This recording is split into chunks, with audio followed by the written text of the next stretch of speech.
to story time. I hope you enjoyed yesterday's special with the face paint of the Gruffalo. I know I had a request to do the Gruffalo's child, but I've had two special requests to hear Duck Says Don't. Now, this is a really cute story written by Alison Ritchie and Hannah George, and it has very nice sound effects that go with it in case you're after a book like this. Well, have you ever had a friend that's bossy and always telling you what to do? Well, this story is about someone very similar. Duck lived on Goose's pond. It was a beautiful pond. The water was clear and sparkly. The sun shone and everyone was happy. One day Goose told Duck, "I have a very important job for you. I'm going on a holiday and I want you to look after the pond while I'm away." Duck could not believe it. "Goose wants me to look after the pond?" he thought. "I'm in charge." "Goose, I will do my very best," he promised. The next day, Duck was up early watching over the beautiful pond. Suddenly, he spotted the dragonflies racing. "Stop that!" he quacked. "I'm in charge of this pond and you should not be buzzing all over it." "We're flying, Duck," said the dragonflies in surprise. "That's what we do." "Not here you don't," said Duck. That told them, he thought, but just to make sure, Duck fetched some wood and hammered late into the night. No racing by order of Duck in charge of pond. Uh-oh. The next morning, there was a sign in the pond. Did the animals look happy? Later that day, Duck saw Kingfisher fishing. "Hey!" he shouted. "Stop that! Fishing is not allowed here." "Where can I fish?" said Kingfisher. "Somewhere else," snapped Duck, and he waddled over to his bottom in the air. He fetched more wood and got busy with another sign. No fishing. Duck's rule. Duck was just having a little nap when the frogs dived into the water. "Splash! Frogs!" Duck yelled. "What do you think you're doing? Diving is forbidden."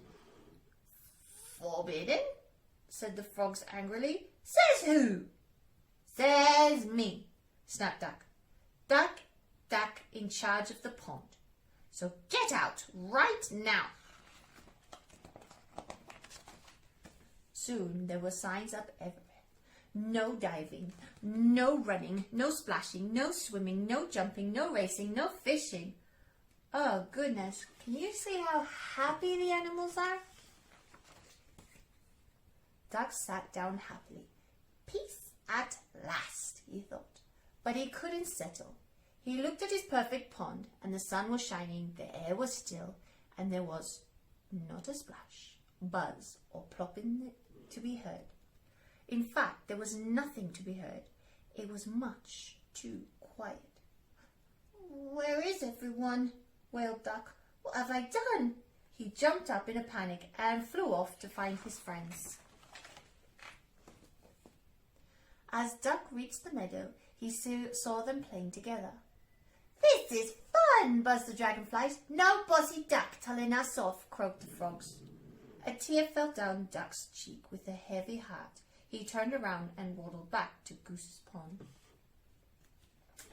Poor Duck, maybe if he wasn't so bossy, his friends would be there playing with him.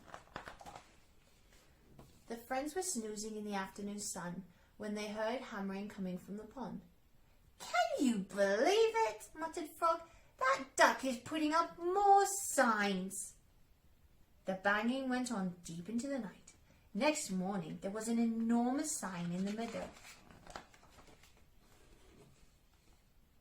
"Duck is very sorry. Please come back. This message is for the dragonflies, frogs, the kingfisher, from Duck." When the friends arrived at Goose's pond, they saw other signs too. Racing welcome, free fishing rods, new diving board, running, jumping, swimming and splashing around. Silly duck, chirped the kingfisher. We've missed you, even though you were very bossy, chuckled the frogs. When Goose came back from holiday, she said, Duck, you've done a grand job. I'll leave you in charge next time. No, thank you, Goose, Duck laughed. Being in charge is much too hard. And from that day on, Goose Pond was the happiest pond in the world, and Duck never said another bossy word. The end.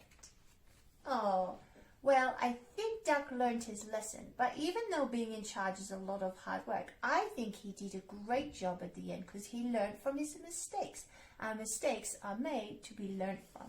So remember, if you have a bossy friend, just be a little bit patient. Maybe they'll come round.